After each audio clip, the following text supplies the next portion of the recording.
Hi guys, this is Dr. Fry, and I am just going to do a quick introductory video to using Labscribe and taking some EKG readings using the iWorx physiology system and the Labscribe program. Okay, so the first thing that you want to do is you want to make sure that you have everything hooked up and turned on appropriately. So you want to have your computer on, plugged in, and logged in. You want to have the iWorx TA system. It should be plugged in to an electrical outlet. Okay, so in the back here, I'm just going to show you there's an electrical connection that you need to plug into an outlet. And then in the front, you will have the iWire cable, which leads to the location where you can plug in all of your leads. Okay, so the leads that you'll be using today for taking EKG readings are the green, the red, and the black leads. Okay, so you don't need to use any of these others. Okay, you should be aware that the orange one actually looks a lot like the red one. So make sure that you get the red one and make sure that you use all of the corresponding colored wires, which then will, as you can see, if you follow the cords, then will connect to the electrodes that you'll place on various locations on the skin.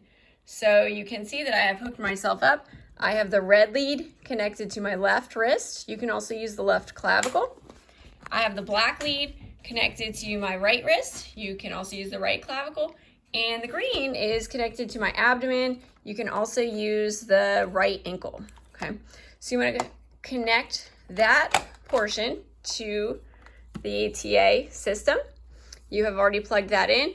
And then you will also need one last connection that will connect the iWorx hardware to your computer. Okay, so it's going to just use a USB cord, looks like this. So you should have the computer plugged in, okay, computer plugged in, the connection between the computer and the iWorx TA. You should also have the iWire connected to this iWire B3G, which then you'll connect to lead cables and to the electrodes. Okay, and I think that that is it. Oh, and yes, you need, I think I mentioned you need to have the iWorx hardware connected to an electrical outlet as well. Okay, so once you have all of your physical connections, then you would like to come to your computer and open up Labscribe. Okay, so you're just going to click on Labscribe 22, and if you have connected everything appropriately, you will see that hardware has been found. Okay, so it's going to say iWorx, TA, and iWire. That's all connected. That is good. You can say okay. Okay, now I have already logged in, but if you haven't, you will want to go to Settings, Load Group. Okay, and you actually need to start by loading the complete iWorx system. So you want to scroll all the way down. It says IPLM V7 complete. Now, on some it might say V6 or V4, but it should say complete. And you want to say open. Okay, and then you want to go back up to settings, and from here you can go down to human heart, and then within that category you want to go to heart rate variability and click that. Okay, and then some instructions will pop up in PDF form, okay, which is going to lead you through, it's going to walk you through what I just told you, okay, connecting all of the important parts. And as it says here, you can do the red lead attached to the left wrist or clavicle, black to the right wrist or clavicle, and green is the ground that's going to be on either the right leg or the abdomen. Okay, so these are just instructions. You can actually just minimize that so that you can look at it later. Okay, but what you really then want to get to is this screen right here. Okay, this is where you're going to take your reading. Okay, you can also minimize all channels, all these channels here except for the first one. We're going to use this blue channel where it says ECG. Okay, So you can come to this little arrow, say minimize, or say close. Let's see what it says here. Hide. You can hide those channels. Just hide everything except for the first channel, just so you get a lot of visibility to the channel that you actually want to look at. Okay, so get rid of those for now. All right, now what we're going to do from here is the patient has to be connected and be relaxed. Additionally, there should be minimal jewelry or metal zippers. Try to minimize any of that because that can cause interference, okay? Once the participant is ready, you're going to have that individual stay very still, okay? And one of the group members will hit the record button, okay? And if all goes well, you should start to see a reading being taken. And it might appear rather small to start with, but there should be a reading that's starting to scroll across the screen. And sure enough, we've got something there. Okay, so we're gonna let that proceed for a few seconds. And again, it's very important that the individual be still and relaxed. The more movement, the more interference that you will get with your data, okay? So once you're going to have it go for a few minutes, but once you've gotten a few minutes worth of data, you're gonna hit stop. I did that up here while I was talking. I just hit stop. So now I have stopped the recording, and now we want to basically optimize our data. I can see that we have gotten some EKG information, but it's a little hard to look at just as is because everything's so small. So what you're going to do is you're going to come up here to this little auto scale button, and you're going to click that for starters, okay? So it makes everything a lot bigger, but it's still a little bit messy. So there's a few things we can do, okay? So we can zoom out, zoom in.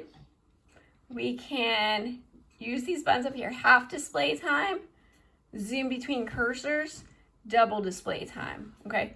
So if you want to see more of your data, you're going to, or less of your data, you're going to push either the half display time or the double display time to sort of spread out these peaks, okay?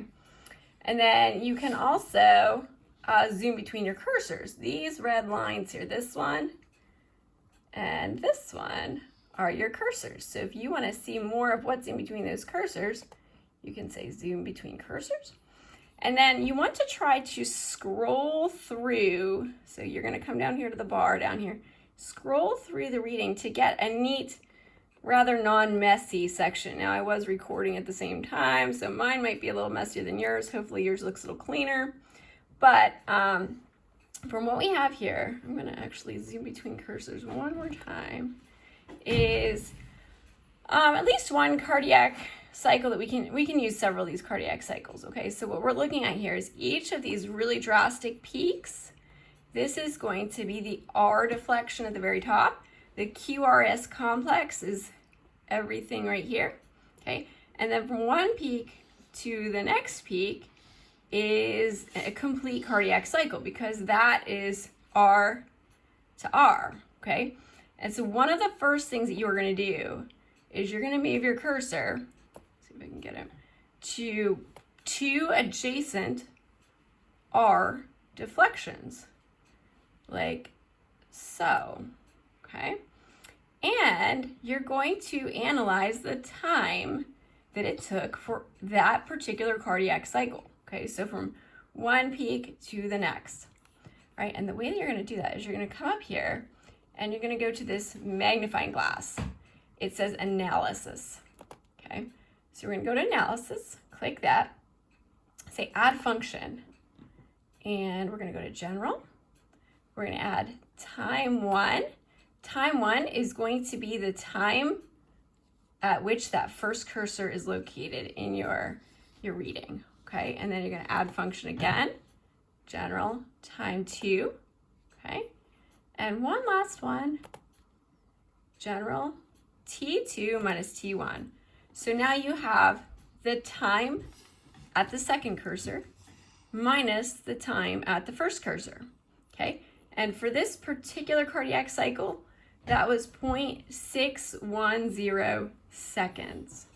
Okay, so that was the length of time that it took for that one heartbeat. Okay, a little longer than half a second. Okay, now you're going to continue to look at other cardiac cycles, and like I said, hopefully if your patient, if your group member is lying a little stiller than I was, you won't have so much sort of messiness to the reading, but you can use this. Okay, so you would then, if you want to see the next cardiac cycle, you're going to take one cursor and move it, the first cursor, and move it to the R of the next cardiac cycle.